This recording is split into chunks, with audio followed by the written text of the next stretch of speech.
when I moved to the United States, that's why I came here. You know, I wanted to learn to fly. I did not even think that there will come a time where I will build my own airplane, or let alone restore an old airplane, you know. So it's definitely a dream come true, you know.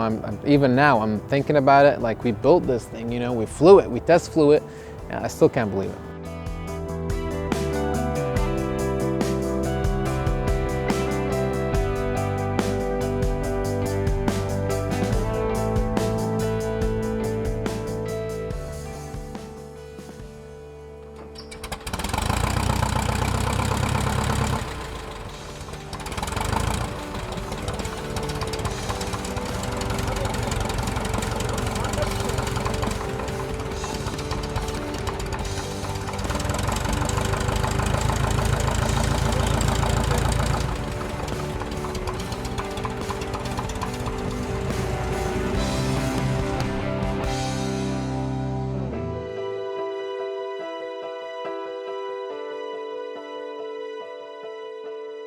So this Piper J3 Cub behind me is a 1940 J3 Cub. Those are one of the earliest models. We have the original logbooks since 1950. Prior to that was probably in the military, training young pilots. And from what I know of the logbooks, Mr. Donald Callahan bought it in the 60s, and he's been flying it till the last known flight recorded in the logbooks is in the late 80s. There's been a couple of annuals after that, and then the last recorded annual in the logbook is 1989. And after that, the logbooks just went blank. So I believe it was in 2017, around summertime, when I was just browsing on eBay, you know, just dreaming of stuff, until I stumbled upon a J3 Cub project in pristine condition. Looks like it was just frozen in a time capsule from 1940. And looked like it was a complete project. They had everything in there. The engine, the prop, the wings were already covered. You know, the airframe was worked on, but it was not recovered. It was just steel tubing. So yeah, but at that point, we just basically put the two wings, the airframe, and a bunch of boxes all in the 26-foot budget truck that we rented. And yeah, once we got everything, it was just a 3-day commute back to LA, from Ohio to LA.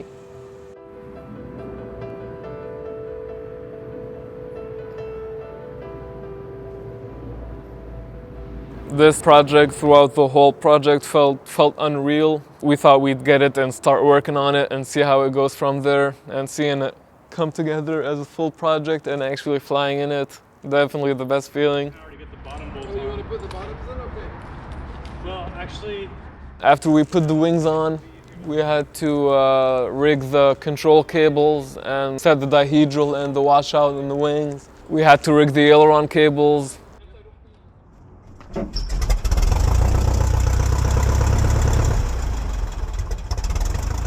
It's a hand proper, no electric system.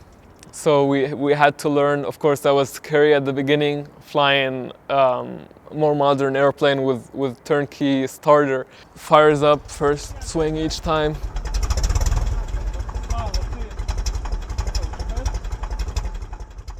Leading up to the first test flight, we did many high-speed taxis down the runway, down 16 right. We took off, felt the controls left and right. Even before taking off, we raised the tail, lowered it, feel the controls.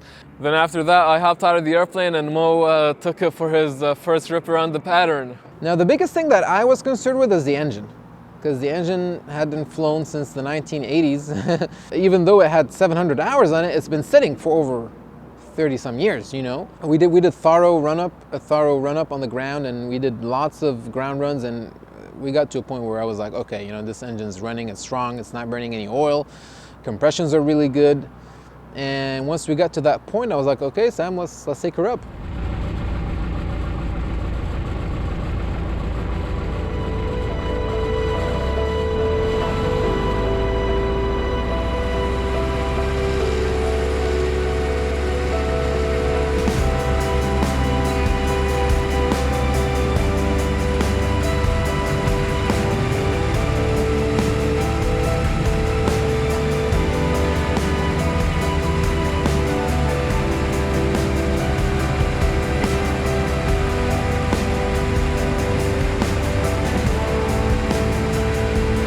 forward to left 10 degrees, with jet departing parallel will be southeast bound. Left 10 degrees, 014.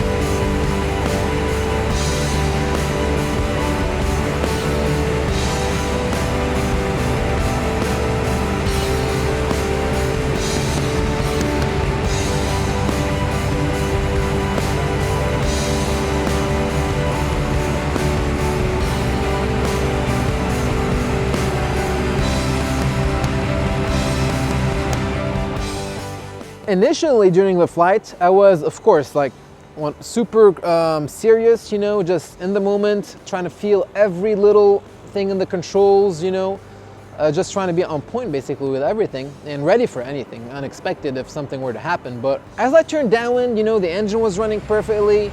It felt really good. I basically just, you know, forgot that I was doing a test flight, and I just, you know, started laughing and I just enjoyed the heck out of it. I just realized, it just dawned to me at that point that, hey, wait a minute, we built this airplane ourselves, we've been building it for 5 years and I'm flying it right now.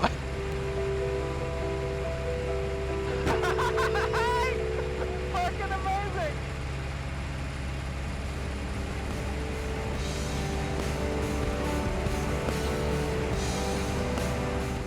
As on the downwind, I was planning to do a full stop. The tower gives me the option, so I was like, what the hell? Let's do a touch and go.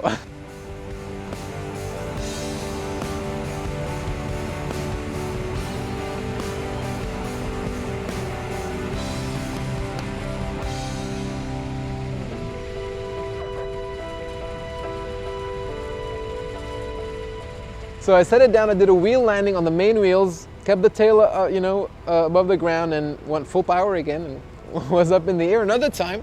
Did another lap around the pattern and came back for a full stop. So it was pretty good. I'd say it was a pretty good experience. So pretty good test flight.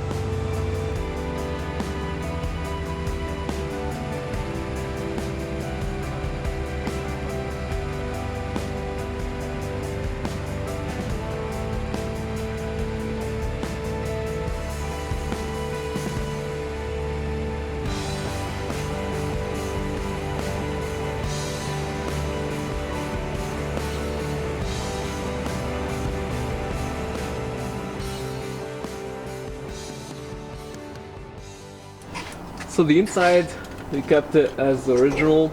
No electrical system, no power system, so I obviously have to have a handheld radio because we're gonna fly it into controlled tower airports, even uncontrolled. Better always to have a handheld radio.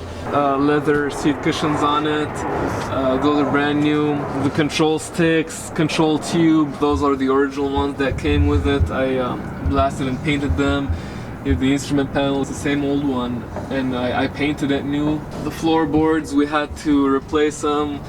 I painted those by hand, varnished them, clear coated them. Now the baggage area here is the one I like, is my favorite part of the airplane, because I did all this by hand myself, and that's I did this early on in the restoration. I also varnished them and clear coated them. Now I wanted to keep the memory of this airplane alive due to its history and how much Donald and his family loved it. So I made this label in the back, which the whole airplane is dedicated to Donald Kanahan, which is a U.S. Air Corps veteran in the war against communism and the Korean War. He was actually a tail gunner on a B-29 Super Fortress in Korea, which are very rare, named it the Callahan Cub. The throttle, all that are original. I painted them, even wrote them by hand, wrote the labels by hand also. The throttle, the magnetos, and the trim. This is one of the earliest models of the ignition system, and those are the mag switches. When you push them forward, they turn on the mags like that, mags on and mag off. This is one of the earlier models of the J3 Cubs versus the later 46 and 47s, which had the mag switches up here overhead on the wing root. So I definitely kept that original, since I want to keep it as original as I can. The plan for the J3 Cub is to use it for tailwheel endorsements over here at Van Nuys, because it's a really easy airplane to learn to fly tailwheel. You know, the Decathlon, the Citabria, because they're a little bit more short coupled, a little bit bigger engine, they're a little bit more of a handful, you know, especially to new pilots. But the J3 Cub, because it's so long, you know, and even the mains between are long couple, basically they have they're pretty far apart. The airplane is really easy to land.